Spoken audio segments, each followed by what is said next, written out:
नमस्कार, crime report India देख रहे हैं आप। मैं हूं ताबिश हुसैन। सुप्रीम कोर्ट से stand up comedian Munawar Faruqui को बड़ी राहत मिली है। सुप्रीम कोर्ट से मुनव्वर फारूकी को अंतरिम जमानत मिल गई है। मुनव्वर फारूकी की याचिका पर सुनवाई करते हुए सुप्रीम कोर्ट ने मध्य प्रदेश सरकार को नोटिस जारी किया है और सुप्रीम कोर्ट ने इस बात पर नोटिस जारी किया कि गिरफ्तारी में पुलिस ने तय गाइडलाइन का पालन नहीं किया है। उत्तर प्रदेश वाले मामले में मुनव्वर फारूकी के खिलाफ प्रोडक्शन वारंट पर रोक लगा दी गई है और मुनव्वर फारूकी को यूपी पुलिस की गिरफ्तारी से संरक्षण दिया गया है।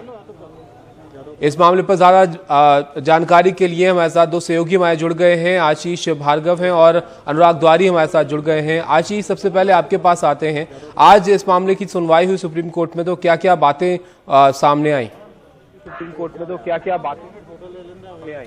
जी देखिए, ताबिश बहुत लंबी सुनवाई नहीं चली, कुछ मिनटों की ये सुनवाई थी। तो यहाँ पर सुप्रीम कोर्ट ने याचिकाकर्ता यानी मुनव्वर फारूकी के वकील जो थे उनसे पूछा कि आपने जो पिटीशन लगाई है उसमें एक आरोप लगाया है कि जो मध्य प्रदेश में उनकी गिरफ्तारी हुई, वो जो सुप्रीम कोर्ट ने गाइडलाइन 2014 के फैसले में बनाई थी गिरफ्तारी को लेकर के, गिरफ्तारियों का प्रोसीजर क्या होगा गिरफ्तारी से पहले और गिरफ्तारी के बाद, वो फॉलो नहीं किया है। इस पर वकील ने कहा कि जी बिल्कुल सही है और गिरफ्तारी के लिए जो प्रोसीजर था उसे फॉलो नहीं किया गया है। इस पर सुप्रीम कोर्ट ने आज पहली बात तो पहले नोटिस जारी किया मध्य प्रदेश सरकार को उनकी, हालांकि वो जमानत के लिए यहाँ थे जो हाई कोर्ट ने मना कर दी थी मध्य प्रदेश की, और इसके बाद उन्होंने अंतरिम जमानत इस केस में दे दी नोटिस करते हुए, यानी जवाब मांगा मध्य प्रदेश सरकार से। तो वकील ने फिर एक और जिक्र किया कि उत्तर प्रदेश में भी उनके खिलाफ केस है जिस पर प्रोडक्शन वारंट जारी किया गया है उत्तर प्रदेश की अदालत द्वारा। यूपी पुलिस उनको गिरफ्तार करना चाहती है, उस पर भी उनको सुरक्षा दी जाए। इसके बाद सुप्रीम कोर्ट ने यूपी का जो प्रोडक्शन वारंट था उस पर रोक लगा दी, यानी वो प्रोडक्शन वारंट अभी उसकी तामील नहीं होगी। यूपी में वो यूपी पुलिस द्वारा न गिरफ्तार किए जाएंगे ना वो फिलहाल वहां पर लेकर जाए जाएंगे। सबसे बड़ी बात यह है कि यूपी जो ले जाने की बात थी यूपी के केस में वो अब नहीं होगी।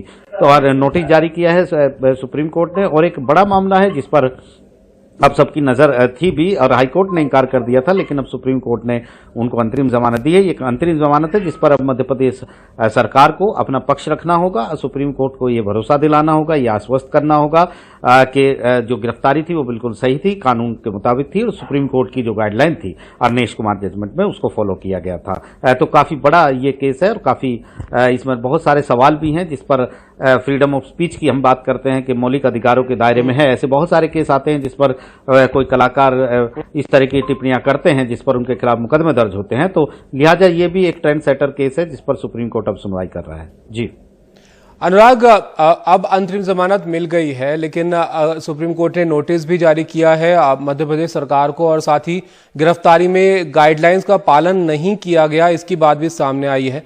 अब तक पुलिस के हाथ क्या लगा है इस मामले? देखिए ताबिश, बार बार यहाँ पुलिस यही कहती रही है कि चूंकि मामला अब सब जुडिस है इसलिए हम जो सबूत है वो आपसे साझा नहीं कर सकते, लेकिन हमारे पास सबूत है। सबूत दिखाने के नाम पर उन्होंने हमारे साथ कुछ साझा नहीं किया। बस एक क्लिप आई थी जिसमें जो हिंद रक्षक सेना है, जो यहाँ मालिनी गौड़ बीजेपी के विधायक है, उनके बेटे एकलव्य सिंह गौड़ ने उसके सह संयोजक है, उन्होंने बनाई है, और उन लोगों की शिकायत, उन लोगों के बयान और मंच पर जो फारूकी हैं उनके साथ विवाद करते हुए नजर आ रहे हैं किसी बात पर, वो एक क्लिप है। और बाकी जो प्रियम व्यास और नलिन व्यास, जो बाकी के दो लोग और हैं, वो जरूर कहीं दिखा था मंच पर कि गणेश जी को लेकर उन्होंने कुछ चुटकुले सुनाए थे। तो इसके बाद हमने कैफे के मालिक, जो कैफे मुनरो के मालिक हैं, वहां जो उस दिन मौजूद दर्शक थे, उनसे भी बात करने की कोशिश की, लेकिन किसी ने भी हमसे बात करने से इनकार कर दिया था। जाहिर तौर पर कुछ दबाव रहा होगा, जो वो कैमरे के सामने आकर कुछ बोलना नहीं चाहते थे, लेकिन पुलिस बार बार कहती रही कि उनके पास सबूत हैं, और इसी वजह से 3 अदालतों ने मध्य प्रदेश में, चाहे वो ट्रायल कोर्ट हो, चाहे सेशंस कोर्ट हो, चाहे फिर हाई कोर्ट हो, वहां से उनकी जमानत याचिका मंजूर नहीं हुई। लेकिन अब सुप्रीम कोर्ट ने चूंकि अंतरिम जमानत दे दी है, मध्य प्रदेश सरकार को नोटिस जारी किया है, एफआईआर में भी जो तय मानकों का पालन नहीं किया उस संबंध में भी सवाल पूछे गए हैं, तो इस बारे में अब उनको देश की सर्वोच्च अदालत को बताना होगा कि इसमें कहां और कैसे चूक हुई है। शुक्रिया अनुराग आपका। आशीष, आपका भी शुक्रिया इस पर जानकारी के लिए। तो जो कॉमेडियन है मुनव्वर फारूकी, उनको अंतरिम जमानत सुप्रीम कोर्ट की तरफ से मिल गई है और साथ ही सुप्रीम कोर्ट ने मध्य प्रदेश सरकार को नोटिस भी जारी किया है।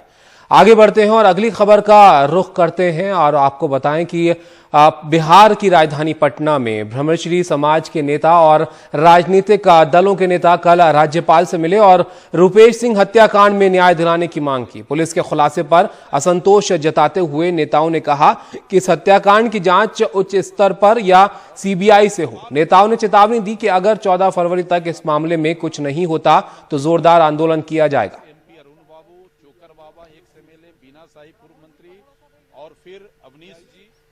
और सुशांत सिंह राजपूत से जुड़े ड्रग्स केस में कल रात 2 और गिरफ्तारियां हुई हैं। अंतर्राष्ट्रीय तस्कर करण सजनानी और उसकी महिला मित्र को एनसीबी ने गिरफ्तार किया है। इस केस में पहले गिरफ्तार आरोपी अनुज केशवानी और ड्रग बेचने के आरोप में करण सजनानी को गिरफ्तार किया गया है। सुशांत केस में ड्रग्स एंगल की जांच कर रही एनसीबी ने पिछले 3 दिन में 4 नई गिरफ्तारियां की हैं, जिसमें सबसे बड़ा नाम ऋषिकेश पवार का है। ये सुशांत का पूर्व असिस्टेंट था और इस पर सुशांत को ड्रग्स देने का आरोप है। इस मामले में अब तक कुल 33 आरोपियों को गिरफ्तार किया जा चुका है।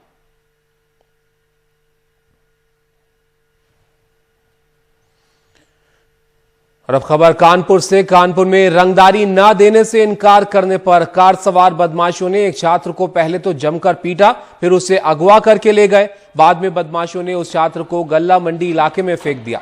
बुरी तरह घायल शख्स को स्थानीय लोगों ने अस्पताल में दाखिल करवाया और परिवार को सूचना दी। पुलिस ने मामला दर्ज कर लिया है और आरोपियों की तलाश की जा रही है। ये पूरी घटना सीसीटीवी में भी कैद हो गई।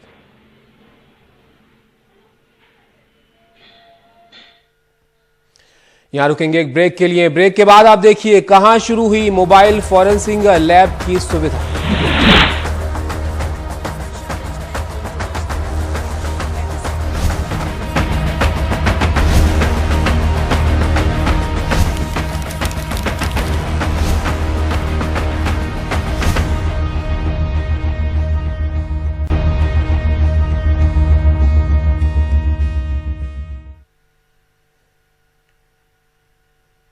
ब्रेक के बाद आपका स्वागत है। अब रुख कर लेते हैं क्राइम रैप का और आपको बताते हैं क्राइम से जुड़ी हुई और खबरें तेज रफ्तार से।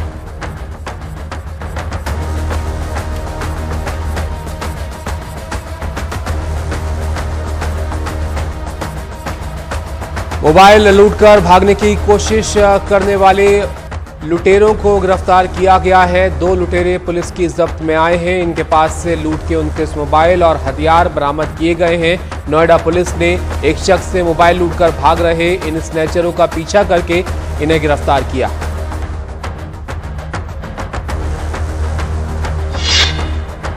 नोएडा पुलिस ने सर्जिकल उपकरण बनाने वाली एक कंपनी में 15 लाख की चोरी का खुलासा किया है। इस मामले में कंपनी के एक कर्मचारी समेत 4 लोगों को गिरफ्तार किया गया है।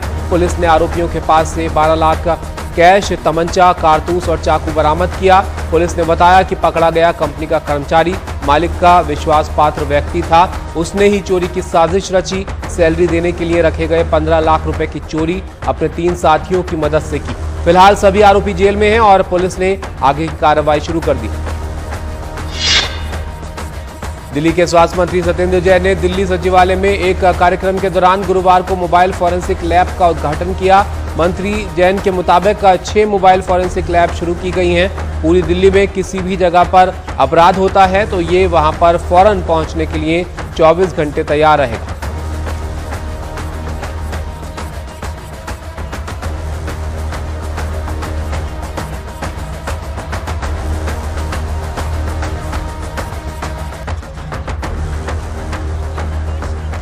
और अब खबर छत्तीसगढ़ से। यहां के कोरबा में 16 साल की एक बच्ची की कथित तौर पर बलात्कार के बाद पत्थर मारकर हत्या कर दी गई। कथित तौर पर आरोपियों ने लड़की के पिता और उनकी 4 साल की पोती की भी हत्या कर दी। पीड़ित परिवार पहाड़ी कोरबा आदिवासी समुदाय से है जो विशेष पिछड़ी जनजातियों में आता है। इन 6 आरोपियों ने कोरबा जिले के लेमरू पुलिस स्टेशन के अंतर्गत एक जंगल में 29 जनवरी को 16 साल की एक लड़की के साथ कथित तौर पर गैंगरेप किया। बाद में उसके पिता और उनकी 4 वर्षीय पोती की भी हत्या कर दी। 6 आरोपी हैं, जिसमें से जो जब्बार खान है, मंझवार है, संतराम मंझवार और परदेसी राम। इसके अलावा इसमें उमा शंकर यादव और अन्य जो आरोपी हैं उनके द्वारा उनको शराब पे करके मारना बताया है, पत्थर में कुचल करके। इसी दौरान विवेचना में भी तथ्य सामने आए हैं कि जो नाबालिग बालिका थी उनके साथ भी दुष्कर्म किए हैं उन आरोपी लोग द्वारा। सभी आरोपी को पुलिस की टीम के द्वारा तत्परता पूर्वक लगातार मेहनत के साथ कार्रवाई करते हुए गिरफ्तार कर लिया गया है और माननीय न्यायालय के समक्ष रिमांड पर भेजा जा रहा है। पुलिस का कहना है कि पीड़ित के पिता मुख्य आरोपी के घर पर मवेशी चराते थे। वो शुरू से ही बच्ची पर बुरी नजर रखता था। 29 जनवरी को मृतक उनकी बेटी और पोती को उनके गांव छोड़ने की मुख्य आरोपी ने पेशकश की। रास्ते में रुककर शराब पी, बाद में 5 अन्य आरोपियों के साथ मिलकर लड़की के साथ बलात्कार किया, फिर सबकी पत्थर मारकर हत्या कर दी। आपराधिक घटनाएं घटी है और बेहद दुखद है, लेकिन हमारे पुलिस के जवानों ने तत्परता दिखाई और सारे जो आरोपी हैं उसमें से गिरफ्तार कर लिए गए। अगर एनसीआरबी के आंकड़ों की माने तो छत्तीसगढ़ में जो महिलाओं के प्रति अपराध घटित होता है उसमें भी 57% बच्चियों के साथ बलात्कार के मामले हैं। कोरबा से अपने सहयोगी विजय सिंह और कैमरा पर्सन रिजवान खान के साथ अनुराग द्वारी, एनडीटीवी इंडिया। तो इसी के साथ क्राइम रिपोर्ट इंडिया में फिलहाल इतना ही, लेकिन देश और दुनिया की बाकी खबरों के लिए आप देखते रहिए एनडीटीवी इंडिया।